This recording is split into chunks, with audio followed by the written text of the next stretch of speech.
2nd will mark 62 years since we lost a president of the United States, a person who gave so much to his nation,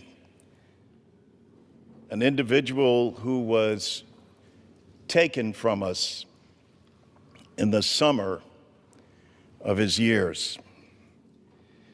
His daughter, Caroline, back in 2017, gave us these pins that I proudly wear, which is an image of President John Fitzgerald Kennedy. President Kennedy epitomized placing service above self, a national hero, a leader who had the grace, the dignity, the wit, the intelligence, and the love of his nation and mankind. This past year, we also lost someone by the name of Connie Francis, who wrote a song, or sang a song would probably be more appropriate at the time, called "The Summer of His Years." In that song, I'll paraphrase, she wrote, "A young man rode with his head held high under the Texas sun. Yet no one guessed that a man so blessed would perish by the gun." Lord, would perish by the gun. A shot rang out like a sudden shout. The timing of this visit was very intentional. I went to reflect on the horrific history of dehumanization and ethnic cleansing that ultimately led the world to create a new term to describe such an unfathomable evil. That word is genocide. During the Holocaust, 6 million Jewish people, 60% of those present in Europe, were brutally targeted, dehumanized, and systematically murdered.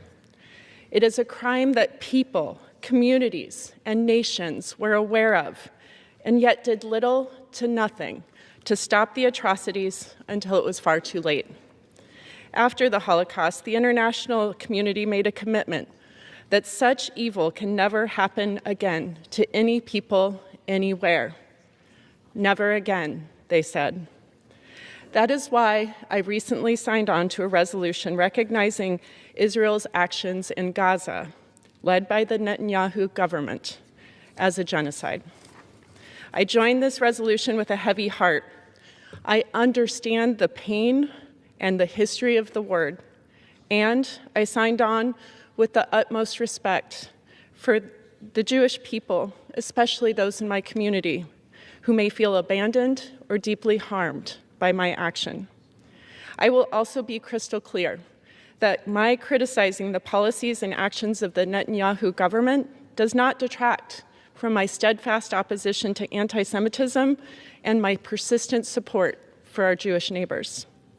Many in this body have been reticent to clearly call out the mass suffering, the ethnic cleansing, the war crimes taking place in Gaza. I will not willingly continue to be part of that complicity. As a United States representative, my job is to stand up against the power and our resources of this country being used in such ways. I am a physician, a mother. I believe in the sanctity, the universal worth of human life.